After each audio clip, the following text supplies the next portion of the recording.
യെശയ്യാ പ്രവാചകന്റെ പുസ്തകം 9-ാം അധ്യായം 1 മുതൽ 3 വരെയുള്ള തിരുവചനങ്ങൾ.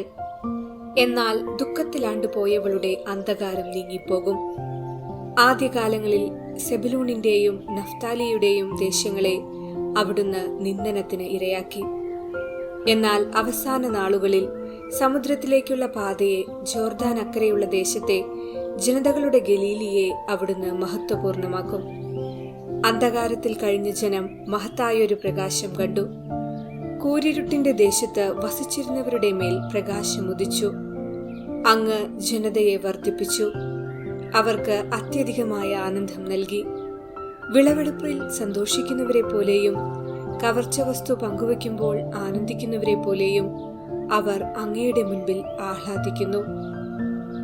ഓർമ്മിക്കുക, ലോകരക്ഷകനായി ഭൂമിയിൽ അവതരിച്ച മിശിഹായുടെ മാമോദീസയും പരസ്യ ജീവിതവുമൊക്കെ ധ്യാന വിഷയമാക്കുന്ന ദനഹാകാലത്തിലേക്ക് നാം പ്രവേശിക്കുകയാണ്. പരസ്യ ജീവിതകാലത്ത് ലോകത്തിന്റെ പ്രകാശമായാണ് ഈശോ സ്വയം വിശേഷിപ്പിച്ചത്. ഈ വിശേഷണം ഏറ്റവും അർത്ഥവത്താക്കി തീർക്കുന്നതായിരുന്നു അവിടുത്തെ പരസ്യ ജീവിതം.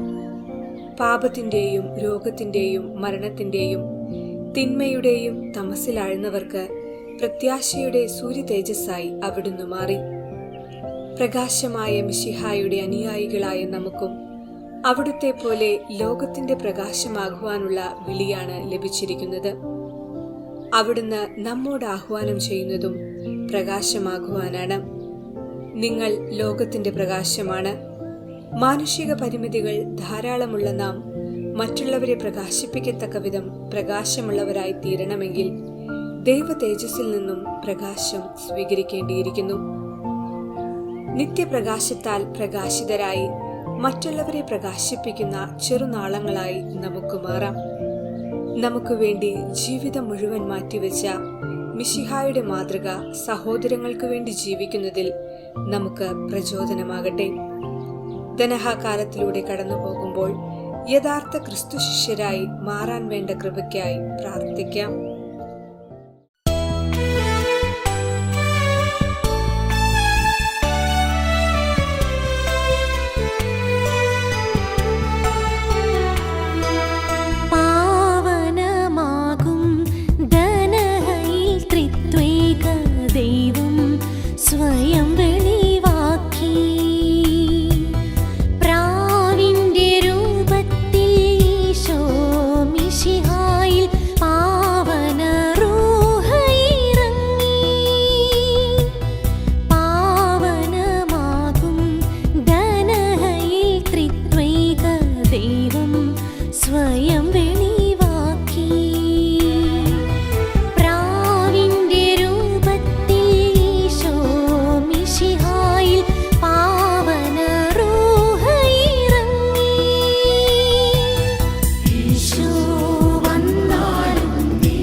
ജീവൻ നീയാണല്ലോ, നീയല്ലോ ജീവാമൃതം.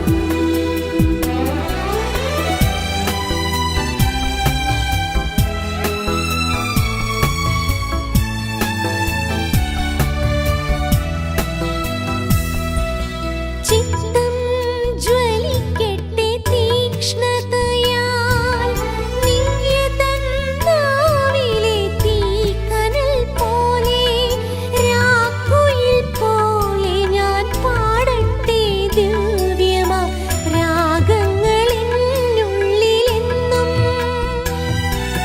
പാവനമാകും ദനഹയിൽ ത്രിത്വൈക ദൈവം സ്വയം വെളിവായി